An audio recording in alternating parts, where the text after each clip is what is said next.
It was in 1888 that William A. Clark, one of the copper kings of Butte, Montana, put Cleopatra Hill in central Arizona on the national map. That was when he purchased the United Verde Copper Company for $80,000.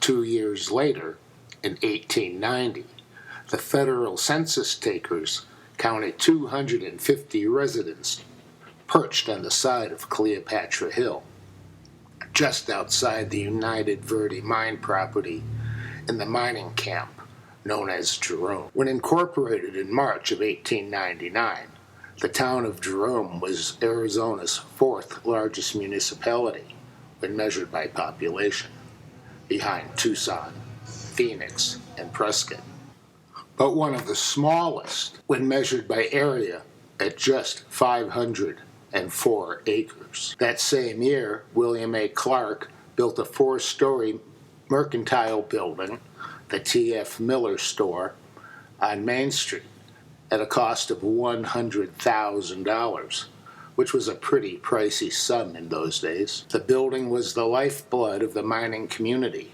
but there were other stores of all kinds in the town which was booming, with electric lights, waterworks, a bank, a school, 3 churches, 13 hotels, 21 bars, and 8 houses of ill repute, with names like the Cuban Queen or the less elegant Cribs.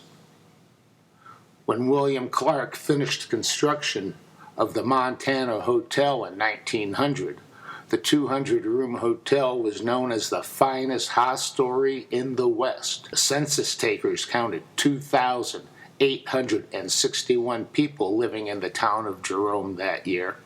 A densely populated urban cluster had been created on the side of Cleopatra Hill. The town of Jerome had been incorporated, funded by the proceeds from the license and permit fees paid by the saloons and brothels. The government of the incorporated town of Jerome encouraged the moral depravity that permeated the community. The character, the corrupt corporate ethic of the town of Jerome was well established and would soon gain national infamy for the first, but not the last time. By 1904, the core values of the incorporated town of Jerome were well ingrained into the fabric of the community, becoming so infamous that a New York newspaper, The Sun, declared that the town of Jerome was the wickedest town in the West on its front page. It was a well-deserved moniker that the incorporated town of Jerome has managed to maintain to the present day.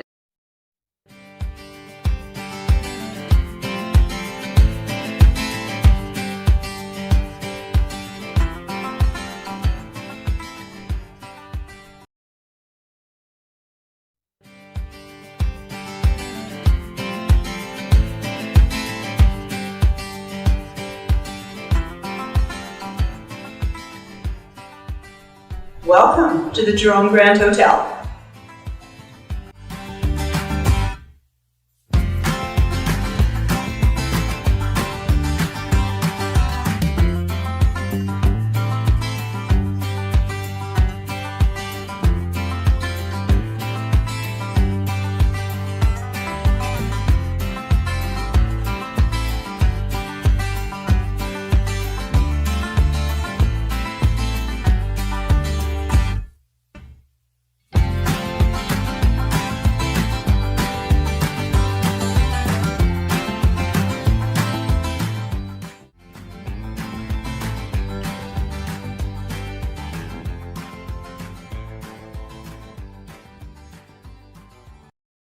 The United Verde Extension mining company. The Little Daisy claim was patented on 8 July 1901. By the summer of 1911, $500,000 had been spent on exploration, resulting in only a few small pockets of ore being found. Although these findings were interesting, it was not the success that the United Verde Extensions, the UVX, investors had envisioned.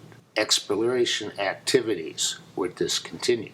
Major A.J. Pickerel, one of the directors of the United Verde Extension Mining Company, invited his friend, James S. Douglas Jr., to visit the UVX properties. Known as Rawhide Jimmy, a nickname first used by workers at the Phelps Dodge Nacozari mine in Sonora, Mexico. Familiar with underground mining, Rawhide Jimmy had also worked at the Big Bug mine and smelter in Humboldt, Arizona. His father, Dr. James Douglas, was the president of Phelps Dodge and Company Incorporated, a major copper mining company operating in both Arizona and Sonora, Mexico. The UVX mine was reorganized, and working capital for the project was raised through the sale of 50,000 shares to Rawhide Jimmy and Mr. George E. Tenner. 400,000 other shares were sold to their friends, family, and professional acquaintances. By the summer of 1914, the finances were running dry without any commercial ore bodies having been found. Still, having faith in the project, Douglas and Tenner decided to follow an old Cornish miner's proverb, never abandon a drift until you've driven 20 feet farther. So on December 20 of 1914, a crosscut driven toward the center of the property at the 1,200-foot level encountered 5 feet of ore, averaging 45% copper. A bonanza. After 14 long years of exploration, the United Verde Extension Mining Company had found its first commercial ore body. The first shipment of mined ore, 76 tons, was sent to the United Verde Copper's Jerome smelter in February 1915, yielding returns of $75,000. After that, the Jerome smelter was closed, and the Montana Hotel burned to the ground in what many thought was an arson fire, since the viability of the hotel was negatively impacted by the open-pit mining operation that had just commenced at the United Verde mine and the completion of United Verde Mining Company's owned homes, commercial buildings, and smelter complex that had been built along the bank of the Verde River in what became the town of Clarkdale. UVX ore was then transported off the mountain by burro, packed out to the newly completed railhead at Hopewell. Prior to the construction of its own smelter, the UVX ores were shipped via rail for custom smelting at the facilities in Humboldt, Douglas, or Globe. In early 1916, a 4,600-foot aerial tramway was constructed, connecting surface bins adjacent to the Edith shaft to ore storage bins that were located along the Verde Tunnel and Smelter Railway between Hopewell and Clarkdale. Rawhide Jimmy built a mansion on the hill just above his Little Daisy claim in 1916. Douglas designed the house as a hotel for mining officials and investors, as well as his own family. It featured a wine cellar, billiard room, marble shower, steam heat, and much ahead of its time, a central vacuum system. Douglas was very proud of the fact that the house was constructed of adobe bricks that were made on site. In April of 1916, the decision was made to build a local smelter and the housing required for the miners and smelter workers, deciding that it would be better to house UVX employees and their families outside of the wickedest town in the West. Land was purchased south of Cottonwood, and grading at the site began. A standard gauge rail line was laid between the Santa Fe Railroad railhead in Clarkdale and the smelter site in what would become the town of Clemenceau. Upon completion of that first phase of the Arizona Extension Railroad, the Kansas City Structural Steel Company was able to ship the steel buildings to Clemenceau to be erected. In 1917, the development of an ore body measuring 260 feet wide by 440 feet long, containing a core of chalcocite and pyrite, assaying at more than 40% copper, had begun. The company town of Clemenceau and the smelter were completed in 1918. Built to handle the ore from the United Verde Extension mine, the Clemenceau smelter boasted a smokestack that reached 425 feet into the air, which was the highest stack in the world upon its completion. In that same year, the Josephine Tunnel was completed, running along the 1,300-foot level of the mine, a distance of almost 2.5 miles to the portal. Ore haulage operations began in November, eliminating the need for the aerial tramway. An aerial tramway to Jerome has been a topic of public discussion for 40 years, but it is only recently that tramway technology has advanced enough to make that 1980s dream a 21st century reality.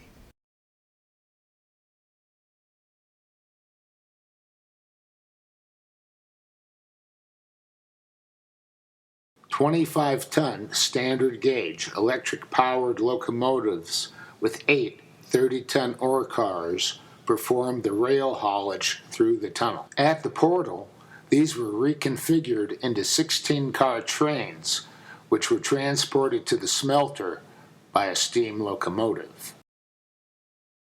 Hi, my name is Mrs. Frank Work, and my husband is Frank Work, the manager of the Clemenceau Bank. The year right now is 1932, but the bank was started in 1917 by J.S. Rawhide Douglas for the United Verde Extension Mining Company. It was opened for the smelter workers in 1921. I kind of worried about my husband going to work as a bank manager because there had been some robberies in Prescott recently. But everything was fine, no problem. We went to work every day, came home every day, it was great. Until September 6th, 1932. And that day, we had gone to the moving picture show at the Rialto Theater. When we got home, it was about 10:15, and we're at our front door, and all of a sudden, 2 armed, masked gunmen come up from behind the bush and yell, "Put your hands up, this is a stick-up." And I laughed, because it had to be a joke. We're at our house, we don't have any money. And then they got serious, and they said, "This is not a joke, this is a stick-up, put your hands up." And I screamed. Now, it was a wild, wild west. Even though my neighbor heard me scream, she didn't tell anybody because people screamed all the time. So I just kept going until they hit me over the head with the rifle to shut me up. It knocked me out. They dragged me into the bed and tied me up with baling wire. Get in here, I'm gonna tie you up. We're gonna rob the bank. Just don't hurt me. Frank, be careful. Put your hands behind your back.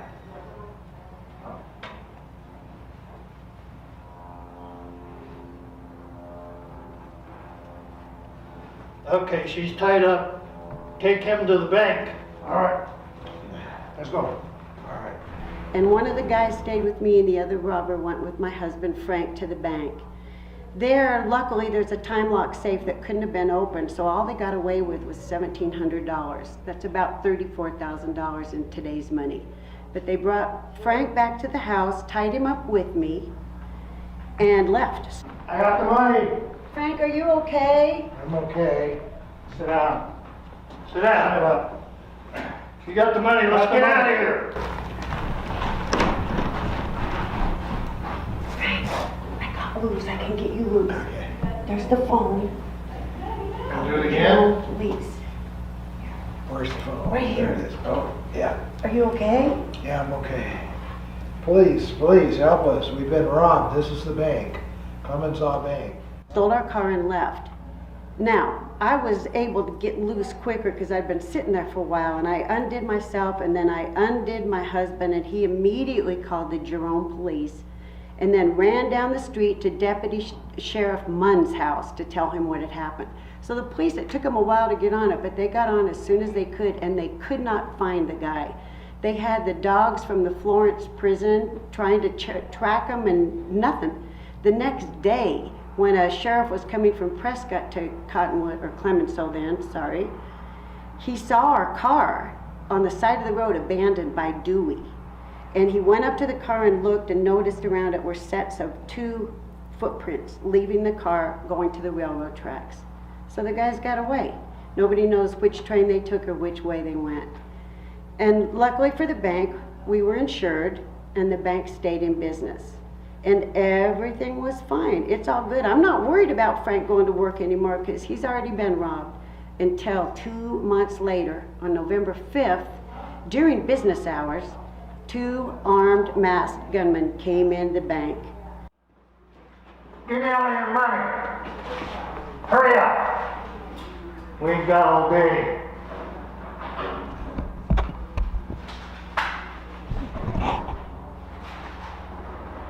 Hurry up.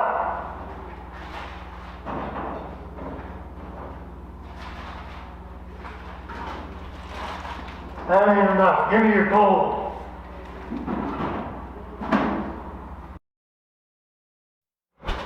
Here, take this gold. Let's get out of here.